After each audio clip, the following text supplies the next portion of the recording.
আধিপত্য নিয়ে দ্বন্দ্বের জেরে শীর্ষ সন্ত্রাসী টিটন খুন হয়ে থাকতে পারেন, হত্যাকারীদের চিহ্নিত করা গেছে জানিয়ে মহানগর গোয়েন্দা পুলিশ প্রধান বলেন, জামিনে থাকা শীর্ষ সন্ত্রাসীরা অপরাধে জড়ালে কঠোর ব্যবস্থা নেবে আইনশৃঙ্খলা বাহিনী।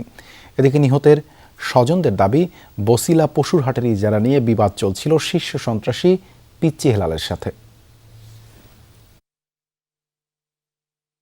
ঢাকার শীর্ষ সন্ত্রাসীদের তালিকায় নাম ছিল নাঈম আহমেদ টিটনের। পুলিশ জানায় এই টিটন মঙ্গলবার রাতে খুন হন নিউ মার্কেট এলাকায়। আততায়ীরা খুব কাছ থেকে গুলি করে তাকে। এ ঘটনায় নিহতের বড় ভাই বাদী হয়ে নিউ মার্কেট থানায় হত্যা মামলা করেন। আসামি অজ্ঞাত ৮ থেকে ৯ জন উল্লেখ করলেও মামলার এজাহারে বলা হয়েছে, শীর্ষ সন্ত্রাসী পিচ্চি হেলাল, কিলার বাদল সহ কয়েকজনের সাথে বসিলাহাটের ইজারা সহ বেশ কিছু বিষয়ে দ্বন্দ্ব চলছিল টিটনের। কদিন আগে মার্ডার যাওয়ার আগে তারপর বললো যে হয়ে যাবে, যে নামগুলো দেওয়া আছে, বলছে যে এদের সাথে একটা ঝামেলা চলতেছে। পরে আবার বলছে না বড় ভাই, এদের ঠিক হয়ে যাবে না, অসুবিধা নাই, দোয়া করেন। পিচ্চি হেলাল, কিলার বাদল, রনি ওরূপে বাঙালি রনি, আর হলো শাহজাহান, এই চারজনের নাম ওনার বড় ভাইকে বলে গেছে। হত্যা মামলার আসামি টিটন ১ বছর আগে জামিনে মুক্তি পান। তিনি ঢাকার আরেক শীর্ষ সন্ত্রাসী ইমনের শ্যালক।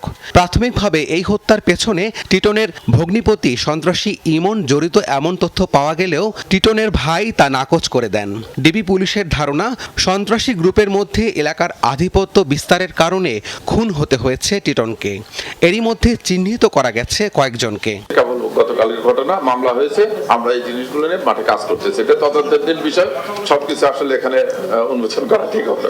এজার আছে, এজার ছাড়াও, এজারে তো আপনারা জানেন যে এজার কয়েকজনের নামে এজার করেছে। এজার ব্যতীতও যারা আছে আমরা অনেকের উপরে নজরদারি। টিটন খুন হন ঢাকা বিশ্ববিদ্যালয়ের ছাত্রাবাস ও নিউ মার্কেটের মতো ব্যস্ত এলাকায়। এই ঘটনার পর থেকে উৎকণ্ঠায় এলাকাবাসী। ভয় তো লাগার বিষয়, এটা এমন একটা জায়গার মধ্যে মানুষ রাস্তায় চলাচল করতেছে, এরকম একটা ঘটনা ঘটবে তো এরকম তো কেউ আশা করে না। মার্কেট তো বন্ধ ছিল আর আমরা তো ভিতরে ছিলাম, কিন্তু ঘটনা ঘটছের পরে জানি না শব্দ সব পাবলিক এখানে আইসা জড়িত হয়েছে আর কি। ২০০১ সালে তৎকালীন বিএনপি সরকার ঘোষিত ২৩ শীর্ষ সন্ত্রাসীর তালিকায় টিটনের নাম ছিল। তিনি ২০১৪ সালে বাবর এলাহি হত্যা মামলায় মৃত্যুদণ্ডপ্রাপ্ত আসামি। রাব্বি সিদ্দিকী, যমুনা নিউজ, ঢাকা।